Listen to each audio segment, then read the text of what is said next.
Assalamualaikum warahmatullahi wabarakatuh. Selamat pagi, yang saya hormati Ibu Mintasi dan Ibu Vina selaku dosen dan teman-teman sekalian yang sudah mengikuti perkuliahan pada kali ini.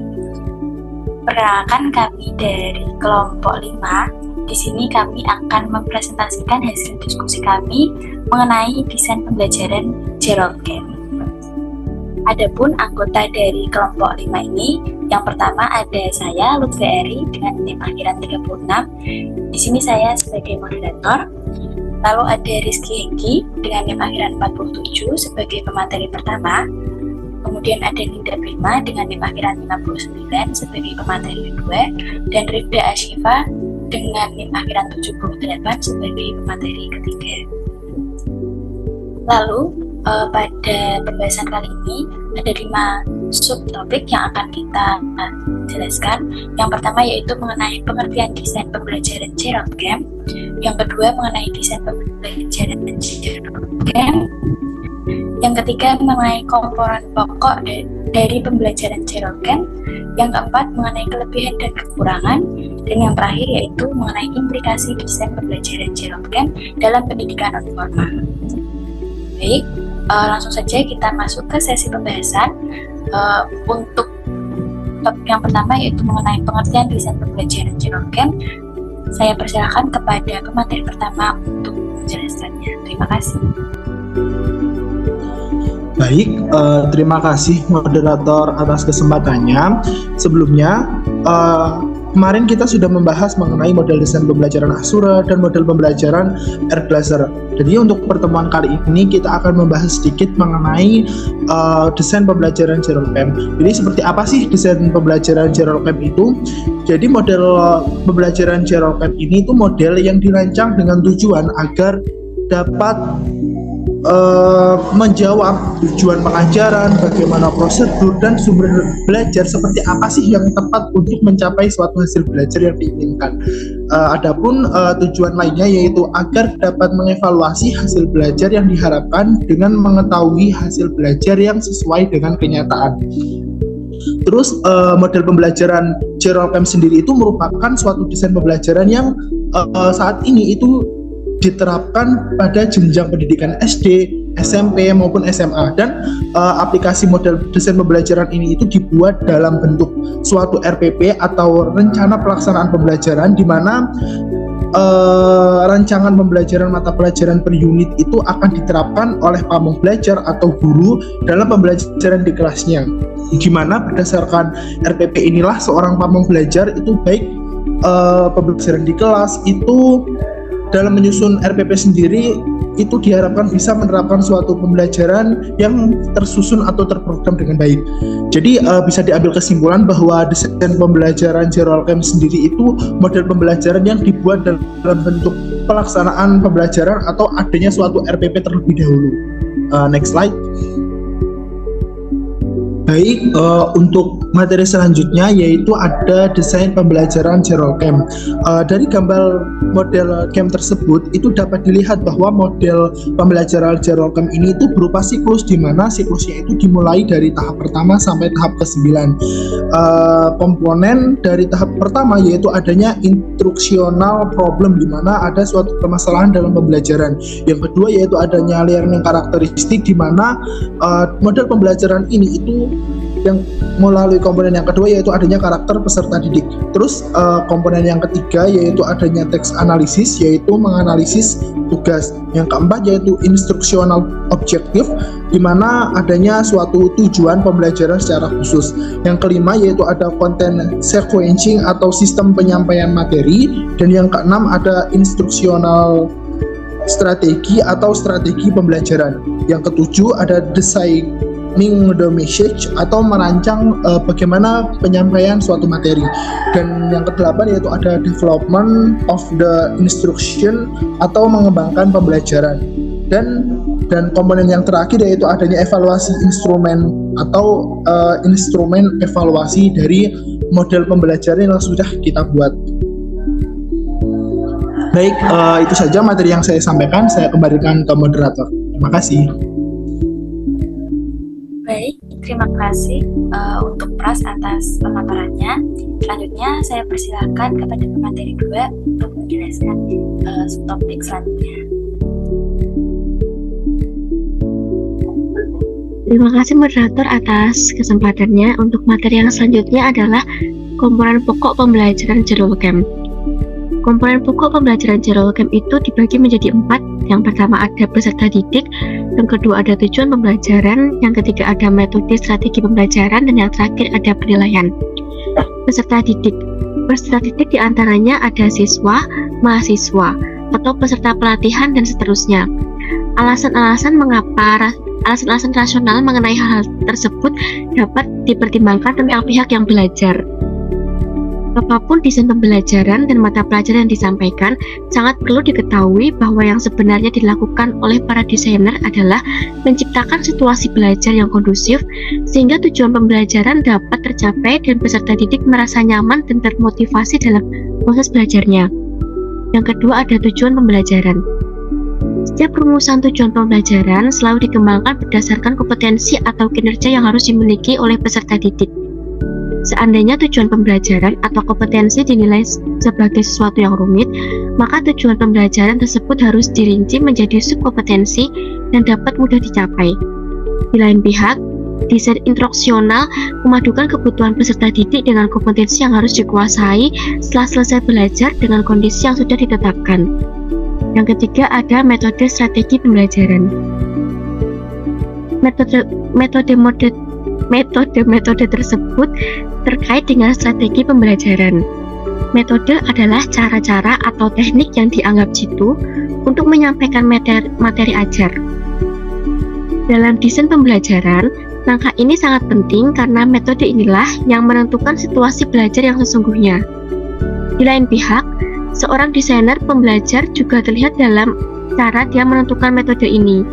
Metode sebagai strategi pembelajaran bisa dikaitkan dengan media dan waktu yang tersedia untuk belajar. Pada konsepnya, metode ini adalah komponen strategi pembelajaran yang sederhana.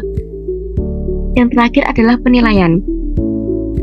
Konsep penilaian ini menganggap bahwa hasil belajar peserta didik.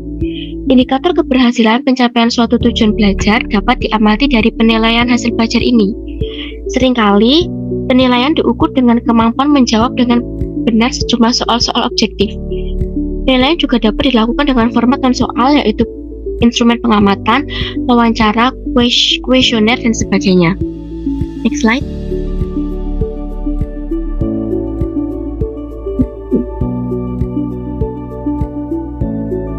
Untuk materi yang selanjutnya adalah kelebihan dan kekurangan dari model pembelajaran General Camp. Yang pertama, kelebihan. Kelebihan di dalam diagram pengembangan camp tersebut berbentuk bulat lurus yang tidak memiliki titik awal tertentu, sehingga dapat memulai perancangan secara bebas. Dari bentuknya yang bulat lurus tersebut menunjukkan adanya saling ketergantungan di antara unsur-unsur yang terlibat. Model pembelajaran camp ini di setiap melakukan langkah atau prosedurnya terdapat revisi terlebih dahulu. Gunanya itu untuk menuju ke tahap berikutnya. Apabila terdapat kekurangan atau kesalahan di tahap tersebut, dapat dilakukan perbaikan terlebih dahulu sebelum melangkah ke tahap berikutnya. Kekurangan dalam model pembelajaran camp ini yaitu model pembelajaran camp ini tuh condong ke pembelajaran yang klasikal atau pembelajaran di kelas, sehingga peran pamong belajar di sini mempunyai pengaruh yang besar karena dituntut dalam rangka program pengajarannya, instrumen evaluasi dan pengajaran. Uji coba tidak diuraikan secara jelas kapan harus dilakukan dan kapan kegiatan revisi baru dilaksanakan setelah diadakan tes formatif.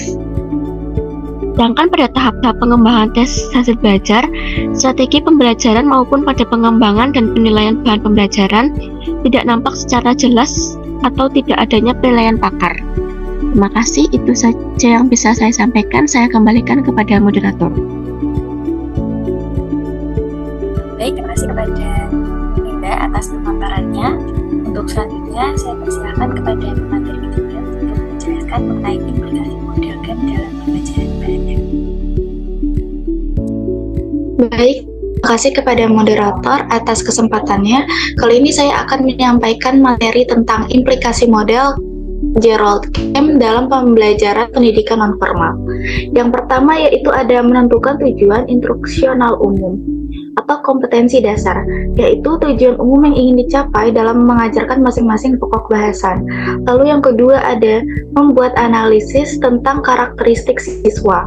Analisis ini diperlukan antara lain untuk mengetahui apakah latar belakang pendidikan dan sosial budaya siswa memungkinkan untuk mengikuti program, serta langkah-langkah apa yang perlu diambil. Lalu yang ketiga ada menentukan tujuan instruksional secara spesifik, operasional, dan terukur. Dalam itu ada indikator.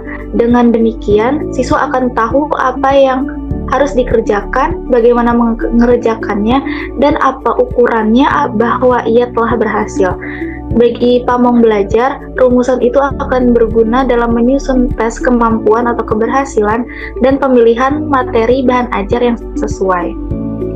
Lalu yang keempat ada menentukan materi atau bahan ajar yang sesuai dengan tujuan instruksional khusus yang telah dirumuskan. Masalah yang sering dihadapi oleh pamong belajar adalah begitu banyaknya materi pembelajaran yang harus diajarkan dengan waktu yang terbatas. Demikian juga timbul kesulitan dalam mengorganisasikan materi bahan ajar yang akan disajikan kepada para siswa. Dalam hal ini diperlukan ketepatan pamong belajar dalam memilih dan memilah sumber belajar, materi, media, dan prosedur pembelajaran yang akan digunakan.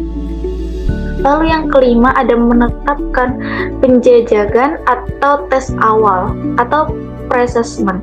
Ini diperlukan untuk mengetahui sejauh mana pengetahuan awal siswa dalam memenuhi prasyarat belajar yang dituntut untuk mengikuti program pembelajaran yang akan dilaksanakan.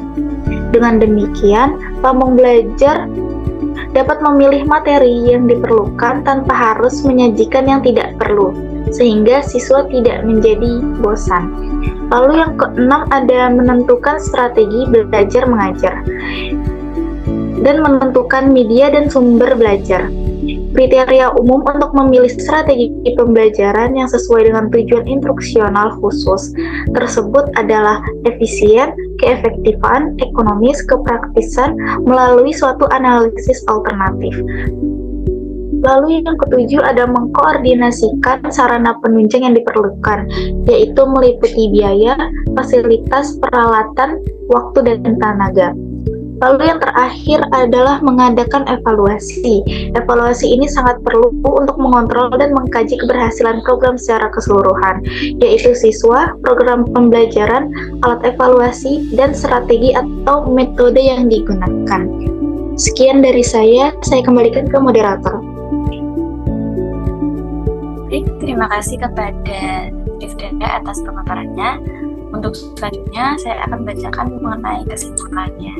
Jadi, desain pembelajaran Gerald Game ini merupakan desain yang mengutamakan alur yang dijadikan pedoman untuk menyusun merencanakan program. Nah, alur ini itu merupakan rangkaian sistematis yang menghubungkan dari tujuan hingga ke tahap akhir, yaitu evaluasi. Dengan tujuan agar dapat menjawab tujuan dari mulai tujuan pengajaran, lalu bagaimana prosedur dan sumber belajar itu seperti apa yang tepat untuk digunakan dalam mencapai hasil belajar yang diinginkan. Kemudian tadi sudah dijelaskan mengenai komponen pembelajaran Gerald Game ini menggunakan model siklus, dimulai dari adanya permasalahan pembelajaran, kemudian ada karakteristik peserta didik, lalu menganalisis tugas, tujuan pembelajaran khusus, sistematika penyampaian materi, strategi pembelajaran, merancang penyampaian materi, mengembangkan pembelajaran, sampai akhir mengevaluasi instrumen pembelajaran yang sudah dibuat. Dan model ini itu sudah ditampilkan tadi yang berbentuk bulat seperti telur. Lalu ada juga kelebihan dari desain pembelajaran ini. Apabila terjadi kekurangan atau kesalahan dalam proses pembelajaran, maka dapat diperbaiki terlebih dahulu sebelum melangkah ke tahap selanjutnya.